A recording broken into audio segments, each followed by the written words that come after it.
Nsima sinikuja. Imamva chifundo chifukwa cha mwanayo. Ntiona kuti mwanayo sali kudya ni mangokhala. Hari mango kajo kumalira wana wonso ndiwamanya nyombete chifundo. Maso mumada ntima manjenjemera. Every night, almost 1 billion people go to bed hungry.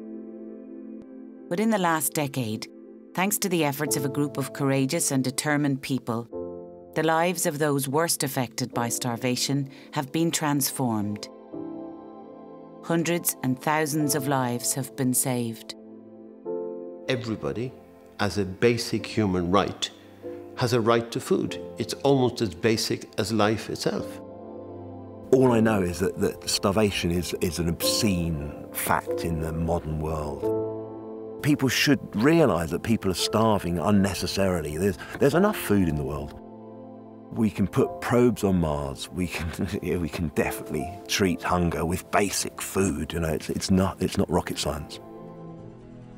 Over the past 20 years, Steve Collins, a medical doctor who specialises in nutrition, has worked in every major famine emergency in Africa.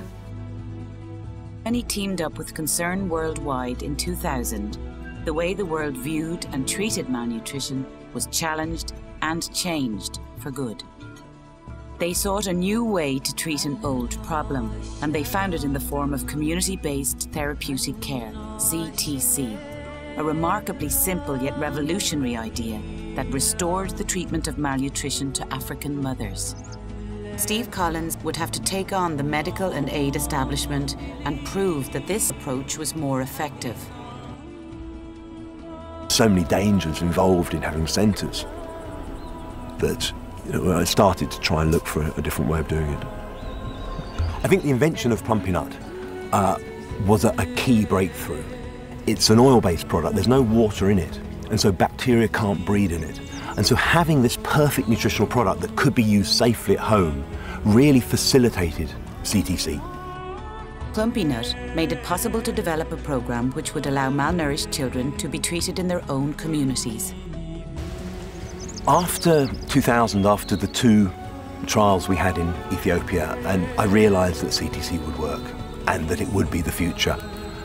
Preventing hunger is actually a good investment for individuals and for countries. You're going to have a whole generation growing up who are capable of using their brains better and capable of helping themselves more. So as a foundation for development, the changes that are now happening are profound and can have real implications in the alleviation of poverty. Steve Collins realised that local manufacture of ready-to-use food was critical. To achieve this, he set up Valid Nutrition, a new kind of charity based on ethical business practices. We want to be able to produce a whole range of ready-to-use food, both for treating severe starvation, but also for treating moderate starvation and preventing malnutrition from this factory, made locally in Malawi by local Malawi people, using ingredients grown by local Malawian farmers.